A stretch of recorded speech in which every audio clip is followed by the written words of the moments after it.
एक auto driver Ramesh अपनी auto लेकर शहर की तरफ सवारी लाने जा रहा था। तभी सामने पुलिस नाके के पास 5 पुलिस वाले खड़े होकर आने जाने वालों का इंतजार कर रहे थे, क्योंकि सुबह से अभी तक उनके हाथों में एक भी शिकार नहीं फंसा था।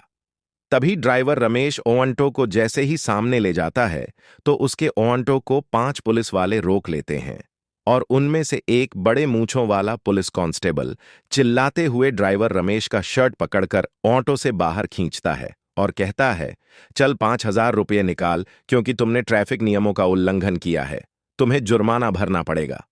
ऑटो ड्राइवर रमेश कहता है कि सर, मैंने कौन से ट्रैफिक नियमों का उल्लंघन किया है, मुझे जरा बताएंगे।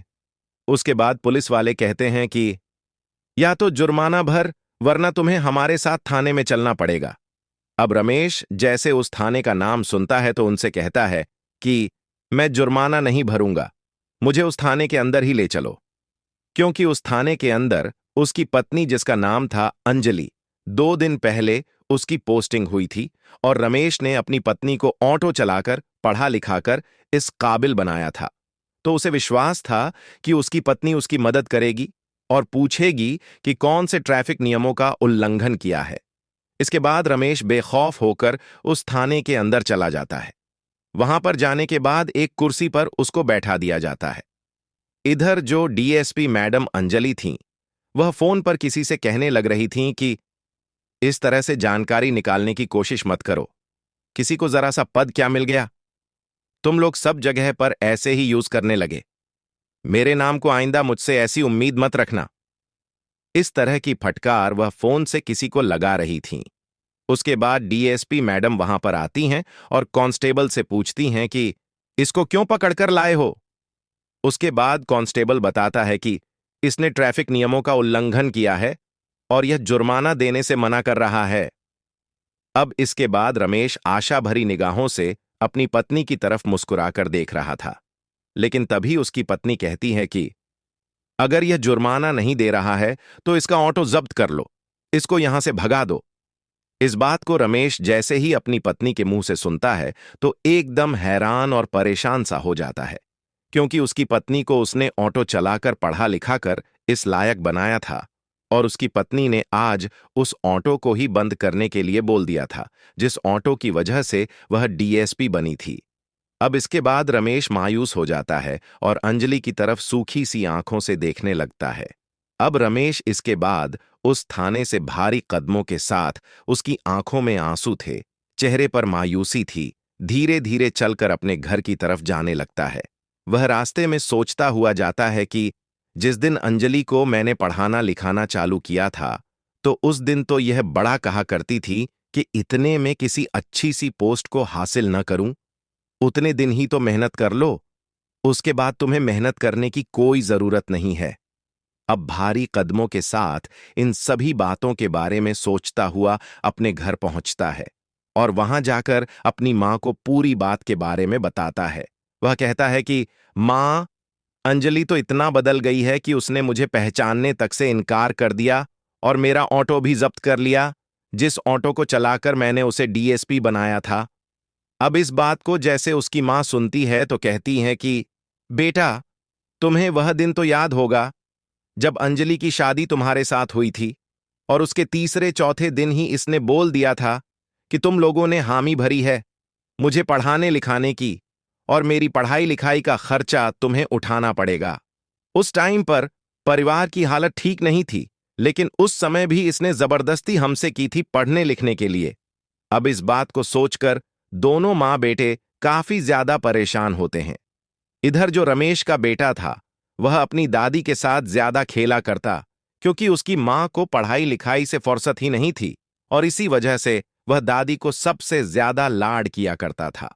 वहीं पर उसके साथ खेला कूदा करता और उसी के साथ ज्यादातर रात को सोया करता। जो अंजलि थी, वह सरकारी क्वार्टर में वहीं पर रहा करती थी जहां पर उसका ऑफिस था, क्योंकि ऑफिस से घर की दूरी काफी ज्यादा थी और उसे वहां पर क्वार्टर मिला हुआ था, तो वह उसी क्वार्टर के अंदर रहा करती थी। अब दूसरा दिन होता है। दूसरे दिन अंजलि वेट कर रही थी कि वह आएगा और आकर कोर्ट से ऑंटो को छुड़ाने के लिए कागज बनवा के लाएगा। उसके बाद अंजलि इंतजार करती रहती है, लेकिन जो रमेश है वह वहां पर अपनी ऑंटो को छुड़वाने के लिए नहीं आता है। इस बात को देखकर अंजलि को बड़ा ही गुस्सा आता है और वह गुस्से से भरी हुई सीधा अपने घर जाती है, रमेश के पास। वहां जाकर देखती है जो उसकी सास है उसके बालों की चंपी कर रही है और रमेश वहीं पर नीचे बैठा हुआ है और रमेश का बेटा वहां पर खेल रहा है। दोनों का किसी का भी उस बेटे की तरफ ध्यान नहीं था, वह अच्छी तरह से खेल रहा था। अब इस बात को देखकर वह खामखा ही अपने पति और अपनी सास पर भड़क जाती है। कहती है कि तुम लोगों को बच्चे संभालने भी नहीं आते, इस तरह से बच्चे संभाले जाते हैं? अगर इसको कुछ हो जाएगा तो कौन जिम्मेवार रहेगा? उसके बाद रमेश अपनी पत्नी की तरफ देखता है और उसे कहता है कि यह तुम क्या कह रही हो, बच्चे संभालने नहीं आते? अब तक यह जितना भी बड़ा हुआ है उतना मां ने ही इसको बड़ा किया है और उन्हें अच्छी तरह से पता है कि बच्चे को किस तरह से संभाला जाता है। तुम इसके बारे में नहीं बोलो तो ही अच्छा है। अब जैसे ही रमेश के मुंह से यह बात अंजलि सुनती है तो एकदम से उस पर भड़क जाती है और कहती है कि तुम ऑटो को लेने के लिए क्यों नहीं आए? मैंने सारा इंतजाम कर दिया था और तुम वहां पर नहीं पहुंचे टाइम पर। अब इस बात को सुनकर रमेश कहता है कि तुम्हें इतनी ही पड़ी थी तो उस दिन थाने में ही यह मना कर दिया होता कि इसके ऑटो को जब्त न किया जाए और इसने कोई भी गुनाह नहीं किया है और मैंने असलियत में भी कोई गुनाह नहीं किया था। कहीं तुम यह सोचने लगे कि मैं तुम्हारी वर्दी का फायदा उठा रहा था। तुम असलियत को तो निकाल सकती थीं, क्योंकि तुम बड़ी अधिकारी जीरो हो तो असलियत तो तुम्हारे सामने आ ही सकती थी। अब इसके बाद अंजलि उस पर चिल्लाने लगती है और कहती है कि तुम लोग गंवार हो और तुम क्या जानो किस तरह से ड्यूटी की जाती है और मेरे बच्चे को भी तुम अच्छी तरह से नहीं संभाल सकते। ऐसा कहकर वह अपने बच्चे का हाथ पकड़ती है और उसे लेकर उसके कमरे में चली जाती है। वहां से उसके बच्चे के सारे सामान को पैक करती है और जाते हुए कहती हैं कि मुझे अब तुम जैसे गंवार के साथ नहीं रहना और मैं कहां तक अपनी बुद्धि को खराब करूंगी। तुम लोग तो इसी तरह से जबान लड़ाने के लिए यहां पर बैठे हो। रमेश कहता है कि ठीक है, अगर तुम्हें यह अच्छा लगता है तो वैसा ही करो। लेकिन उसका जो बेटा था 6 साल का, वह बार बार अपनी दादी की तरफ उंगली कर रहा था और कह रहा था कि दादी, मुझे मम्मी के साथ नहीं जाना, मुझे पापा और तुम्हारे साथ ही रहना है। क्योंकि जो अंजलि थी उसने कभी भी अपने बच्चे को लाड़ प्यार से नहीं रखा था, वह तो केवल पढ़ाई की ओर ध्यान दिया करती थी। अब इसके बाद अंजलि उसका हाथ पकड़कर और उसकी तरफ घूरते हुए उसे अपने आवास पर ले जाती है जहां पर वह रहा करती है। अब इसके बाद अंजलि लड़ाई करके वहां से चली गई थी। अब जैसे ही यह बात अंजलि के माता पिता को पता चलती है तो वह लोग अंजलि को बहुत खरी खोटी सुनाते हैं और अंजलि, जो कि अपनी वर्दी के घमंड में थी, वह कहती है कि मुझसे कोई भी नाता रखने की तुम्हें जरूरत नहीं है। अब इस बात को सुनकर जो उसके माँ बाप हैं वह भी उससे बात करना बिल्कुल बंद कर देते हैं। इधर जो उसका भाई था वह भी कहता है कि बहन, यह अच्छी बात नहीं है, लेकिन वर्दी के घमंड में वह उसको भी उल्टा सीधा सुना देती है। धीरे धीरे ऐसे ही समय बीतता है।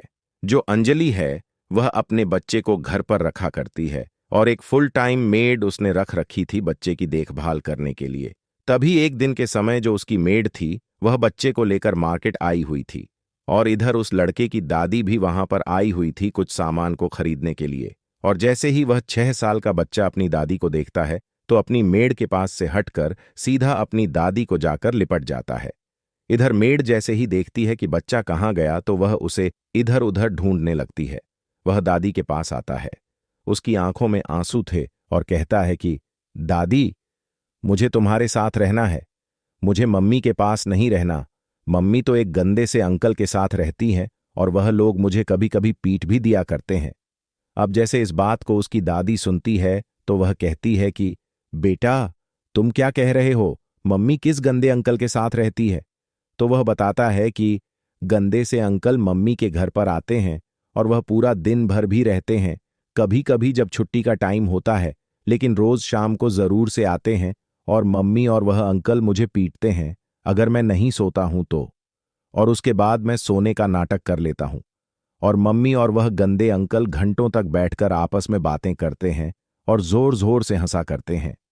इन सभी चीजों को देखकर मैं अंदर ही अंदर से बहुत ज्यादा रोता हूं और मुझे अब मम्मी के पास नहीं रहना। इतनी ही देर में अंजलि की मेड भी वहां पर आ जाती है और उस बच्चे को उस बूढ़ी महिला से बात करते हुए देख एकदम से उसका हाथ पकड़ लेती है। वह मेड उसे खींचने लगती है, लेकिन वह कहता है कि मुझे मम्मी के पास नहीं रहना, मुझे दादी और पापा के पास रहना है। उसके बाद दादी उस मेड से कहती हैं कि कोई बात नहीं, तू ऐसा कर, जो भी सामान तुझे खरीदना है वह खरीद ले, इतनी देर मैं इसी के साथ बैठी हुई हूं।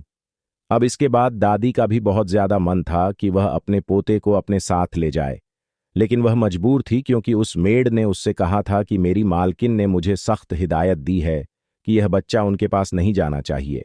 अब इस बात को सुनकर वह अपने पोते को समझाती है, कहती है कि बेटा कोई बात नहीं, तुझे अभी अपनी मम्मी के पास ही रहना पड़ेगा और हम लोग किसी दिन आएंगे और तुझे अपने साथ ले जाएंगे।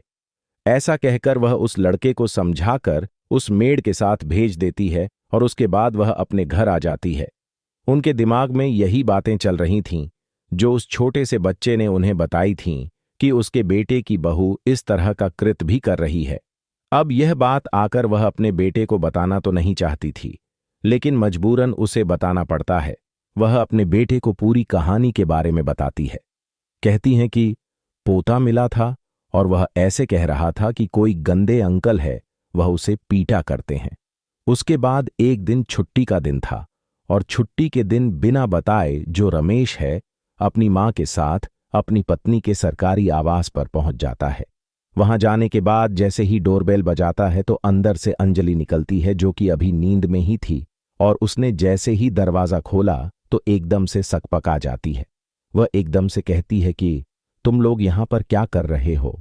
अब उसकी इस बात को जैसे ही रमेश और उसकी मां सुनते हैं तो रमेश की मां कहती है कि तुम मां बेटे से हम मां बेटे मिलने आ गए, क्यों हमने कोई गलत किया। अब इस बात को सुनकर जो अंजलि है वह एकदम से चुपचाप सी खड़ी रह जाती है। इसके बाद रमेश उस घर के अंदर घुसता है और वह देखता है कि उसके कमरे के अंदर बेड के ऊपर एक नौजवान लड़का लेटा हुआ है और उनका जो बच्चा है वह दूसरे बेड पर ऐसे ही पड़ा हुआ है। अब इन सभी चीजों को देखने के बाद रमेश को बड़ा गुस्सा आता है और वह एकदम से एक जोरदार चांटा अपनी पत्नी को जड़ देते हैं, और जैसे ही अंजलि के एक चांटा लगता है तो वह व्यक्ति खड़ा होता है और कहता है कि कौन है यह बदतमीज जो यहां पर आकर तुझे छांटा मार रहा है। उस बात अंजलि एकदम से उस व्यक्ति से कहती है कि यही तो है मेरा निकम्मा गंवार पति। अब इस बात को जैसे रमेश सुनता है उसे और भी ज्यादा गुस्सा आता है। गुस्से के मारे उसका शरीर कंपन करने लगता है, लेकिन उसकी मां ने उसे समझा रखा था कि बेटा इस तरह से नहीं किया करते। यह पहला चांटा तो उसने ऐसे ही मार दिया था क्योंकि वह भावनाओं में बह गया था। अब इसके बाद वह जाता है और अपने बेटे को अपनी गोद में उठाता है और कहता है कि अच्छा, तो इसीलिए तुम यहां पर रहा करती थी। दरअसल दोस्तों, जो और व्यक्ति था जिस अंकल के बारे में उनका लड़का बात कर रहा था वह और कोई नहीं, अंजलि का सीनियर था, जो ट्रेनिंग के दिनों से ही अंजलि के साथ अवैध प्रेम प्रसंग में था। अब इसके बाद जब सारा भेद खुल ही गया था तो अंजलि भी कहती है कि चलो ठीक है, यह तो अच्छा हुआ जो तुम लोगों ने आकर अपने आप ही देख लिया। वह कहती है कि मुझे तुम जैसे गंवार से कोई रिश्ता नहीं रखना और आज के बाद मुझे अपनी शक्ल मत दिखाना। इसके बाद रमेश अपने बच्चे को लेकर वहां से जाने लगता है। उसकी मां भी पीछे मुड़कर जाने लगती है।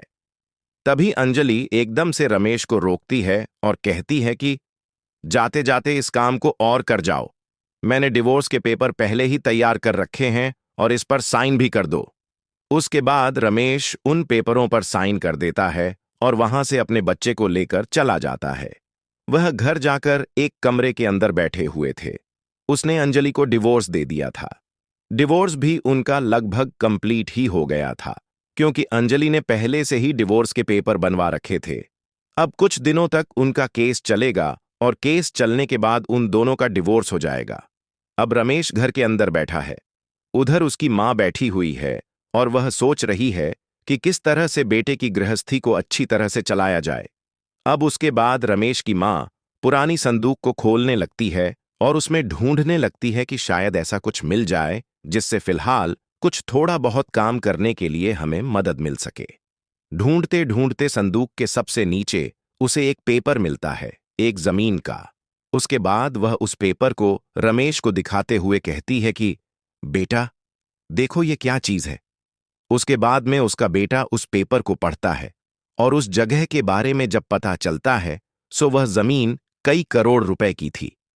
अब जैसे ही वह जमीन के बारे में उन्हें पता चलता है तो वह लोग उस जमीन को बेचते हैं और उससे करोड़ों रुपए उनको मिल जाते हैं।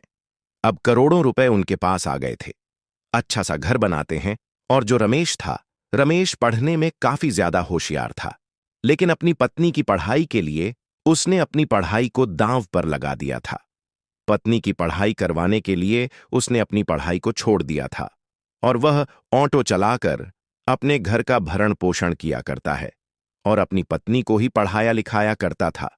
तो वह फैसला करता है कि मैं भी अच्छी तरह से पढ़ाई लिखाई करूंगा और मैं दोबारा से एक अच्छे से मुकाम को हासिल करूंगा। इसके बाद रमेश अपनी पढ़ाई को दोबारा से चालू कर लेता है।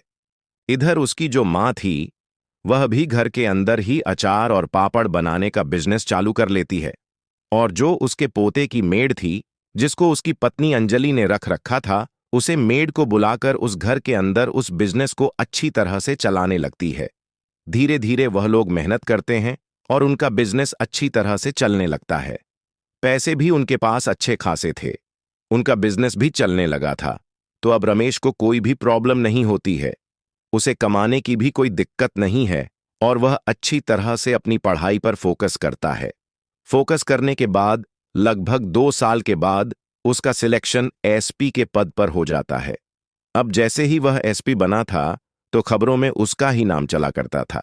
कोई कहता कि ऑटो वाला एसपी बन गया, उसने मेहनत की। और कोई उसकी मां से आकर पूछा करता। बहुत सारे लोग इंटरव्यू लेने के लिए उनके घर पर आया करते और उसका अच्छी तरह से इंटरव्यू लिया करते थे। अब एसपी बनने के बाद उसी एरिया में अपनी पोस्टिंग करवा लेता है जहां पर उसकी पत्नी की पोस्टिंग थी और वहीं पर रहकर अपनी ड्यूटी को करने लगता है। इधर जो उसकी पत्नी थी वह अपने सीनियर अधिकारी से अवैध प्रेम प्रसंग में थी और सीनियर अधिकारी ने उसका एक वीडियो बना लिया था रिश्वत लेते हुए और अब उसको बहुत ही ज्यादा टॉर्चर किया करता, बहुत ही ज्यादा परेशान किया करता और उसको याद आती है अपने उस पति की जो कभी ऑटो चलाकर उसकी पढ़ाई लिखाई का खर्चा निकाला करता था। लेकिन अब वह करे भी तो क्या करे, क्योंकि उसने अपने पति को पहले ही तलाक दे दिया था। धीरे धीरे समय बीतता है और समय बीतने के साथ साथ जो अंजलि थी उसकी हालत बहुत ही ज्यादा खराब हो जाती है। जिस व्यक्ति के चंगुल में फंसी हुई थी उसने शादी पहले ही कर रखी थी और उसके 2 बच्चे थे और यह बात जैसे अंजलि को पता चलती है तो वह कुछ कह पाती। इससे पहले वह उसे धमकी दे देता है कि मैंने तुम्हारा वीडियो बना रखा है, अगर तुमने मुझसे कुछ कहा तो तुम्हारी पोस्ट भी जाएगी और साथ ही साथ दुनिया में मुंह दिखाने लायक नहीं रहोगी। अब इस डर के कारण अंजलि उसे कुछ नहीं कहती है। वह खाना पीना छोड़ देती है, अच्छे कपड़े पहनना छोड़ देती है और उस व्यक्ति ने उसे फोन रखने से भी मना किया था। अब उनके थाने में, जिस थाने में अंजलि नियुक्त थी, उस थाने में एएसपी साहब के स्वागत के लिए पार्टी रखी जानी थी और उसमें अंजलि से भी कहा जाता है। उसकी राय मांगी जाती है तो अंजलि हामी भर लेती है, कहती है कि ठीक है, आप ऐसा करो, पार्टी दे देना, अच्छी बात रहेगी। उसके बाद दूसरे दिन पार्टी का आयोजन किया जाता है और पार्टी में एक स्टेज बनाया गया था। उस स्टेज पर 2 शब्द कहने के लिए अंजलि को बुलाया जाता है, लेकिन अंजलि मायूसी जैसी उस स्टेज के ऊपर चढ़ती है तो एकदम से उसे चक्कर आ जाते हैं और वह बेहोश होकर गिर जाती है। उसके बाद अंजलि को उठाकर हॉस्पिटल पहुंचाया जाता है। अब रमेश देखता है कि यह वही अंजलि है जो कुछ दिन पहले इतने घमंड में रहा करती थी। आज उसकी हालत बहुत ज्यादा खराब हो गई थी, क्योंकि दोस्तों, वह सूख कर तिनका हो गई थी और न ही वह अच्छी तरह से खाया करती और दिन रात उसे उसी वीडियो की चिंता सताया करती थी, क्योंकि वह पैसों के चक्कर में इधर उधर से रिश्वत लिया करती और उसी के साथी ने उसका वीडियो बना लिया था और बार बार उसे वायरल करने की धमकी दिया करता। अब वह जैसे चाहे उस तरह से उसको रखा करता और इसी तरह से उसके दिन बीत रहे थे। हॉस्पिटल में जाती है। हॉस्पिटल में डॉक्टर साहब कहते हैं कि कमजोरी के कारण इसकी हालत हुई है। अब जब रमेश इस बात को सुनता है तो बड़ा ही हैरान होता है। वह सोचने पर मजबूर हो जाता है कि एक डीएसपी को ऐसी क्या कमजोरी हो गई। उसके पास इतने पैसे भी नहीं बचते कि वह अच्छी तरह से अपने खाने पीने का ध्यान रख सके। अब इसके बाद एसपी साहब अपने कार्य को करने में लग जाते हैं और धीरे धीरे जो अंजलि है वह बार बार सोचा करती कि मैं कभी ना कभी रमेश से मिलूंगी और पूरी बात के बारे में उसे बताऊंगी। इसी तरह से कुछ दिन और बीत जाते हैं। एक दिन अंजलि मार्केट में जा रही थी, तभी उसे उसकी सास मिलती है और वह एकदम से उसके सामने आकर खड़ी हो जाती है। कहती है कि माँ जी, आप कैसी हो? तभी एकदम उसकी सास कहती है कि कौन हो बेटी, तुम इस तरह से मुझे माँ जी क्यों कह रही हो? तो उसके बाद वह कहती है कि माँ जी, मैं अंजलि हूं, आपने मुझे पहचाना नहीं? क्योंकि उसकी सास ने अभी चश्मा नहीं पहना था और बिना चश्मे के उसे अच्छी तरह से दिखाई नहीं देता था और अंजलि की शक्ल बिल्कुल बदल चुकी थी। कम खाने की वजह से और उसकी बुरी हालत की वजह से तो उसकी सास कहती है कि मैंने तुझे नहीं पहचाना और पहचान कर भी तुझे क्या फायदा, जो तूने मेरे बेटे को इस तरह से ठुकरा दिया। क्योंकि अब उसकी सास का बिजनेस भी अच्छी तरह से चल रहा था। वह मार्केट में अपने बिजनेस से रिलेटेड सामान लेने के लिए ही आई थी। वह उसको नहीं पहचानती और दुत्कारते हुए वहां से भगा देती है। वह उसके पैरों में पड़ जाती है।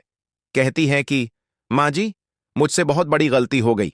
रमेश से कह दीजिए मुझे दोबारा से अपना लेंगे, मुझे माफ कर दीजिए। उसके बाद उसकी सास कहती है कि बेटी, तूने जो किया है उसका फल तो तुझे भुगतना पड़ेगा। ऐसा कहकर वह उसे दूर हटाते हुए वहां से अपने काम को करने के लिए चली जाती है। धीरे धीरे कुछ दिन और बीतते हैं। अब जो अंजलि है उन सभी चीजों से बहुत ज्यादा दुखी हो गई थी। वह एक दिन उस व्यक्ति के पास जाती है जिसके चंगुल में फंसी हुई थी और उससे कहती है कि चाहे तू इस वीडियो को वायरल कर दे या फिर मेरी जान ले ले, मैं अब तुम्हारे पास नहीं रहूंगी।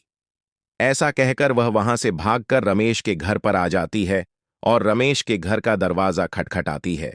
रमेश जैसे ही अंदर से दरवाजा खोलता है तो देखता है कि उसके सामने अंजलि खड़ी हुई है, जो बेइंतहा बुरी कंडीशन में है। वह कहता है कि हाँ जी, कौन, आपको किससे मिलना है? तो कहती है कि रमेश, मैं अंजलि हूं, मैं तुम्हारी पत्नी हूं और तुम्हारा बच्चा मेरे पास है। तो रमेश कहता है कि इस बच्चे के लिए तो मैं पहले ही तुम्हें तलाक दे चुका हूं और इस बच्चे को मेरे पास ही रहना है। मैं तुझे नहीं जानता तू कौन है। अगर आज के बाद तू यहां पर आई तो मुझसे बुरा कोई नहीं होगा। ऐसा कहकर रमेश दरवाजे को उसके मुंह पर ही बंद कर दिया। अंजलि की आंखों से आंसुओं की झड़ी बह रही थी और वह बहुत ही ज्यादा चीख चीख कर रो रही थी। अब इस बात को रमेश की मां भी अंदर से सुन रही थी, लेकिन वह कुछ भी रिएक्शन नहीं करती है क्योंकि अंजलि ने रमेश के साथ बहुत गलत किया था और उस बात के बारे में रमेश की मां को पता था। अब इसके बाद वह वहां से जा ही रही थी। तभी एकदम से उसे पता चलता है कि जो वीडियो उस व्यक्ति ने उसका रिकॉर्ड किया था वह वायरल कर दिया है और उसको वायरल होने की वजह से उसकी ड्यूटी भी छूट गई है। अब इन सभी चीजों को देखते हुए अंजलि बहुत ही ज्यादा परेशान हो जाती है और वह अपने भाई के पास फोन करती है, लेकिन उसका भाई भी उससे नफरत किया करता है क्योंकि अंजलि ने जब दूसरे व्यक्ति के साथ अवैध प्रेम प्रसंग बनाए थे तो उस वजह से उसके माता पिता कुछ दिनों में इस गम के कारण इस दुनिया को छोड़कर जा चुके थे और इन सभी का जिम्मेदार वह अपनी बहन अंजलि को मानता था। और बहुत दिन पहले उसने अपनी बहन से कह दिया था कि मुझसे तुम्हें कोई भी ताल्लुकात रखने की जरूरत नहीं है। आज से तू मेरे लिए मर गई है और मैं तेरे लिए मर गया हूं। इसी वजह से वह भी उसका कोई साथ नहीं देता है।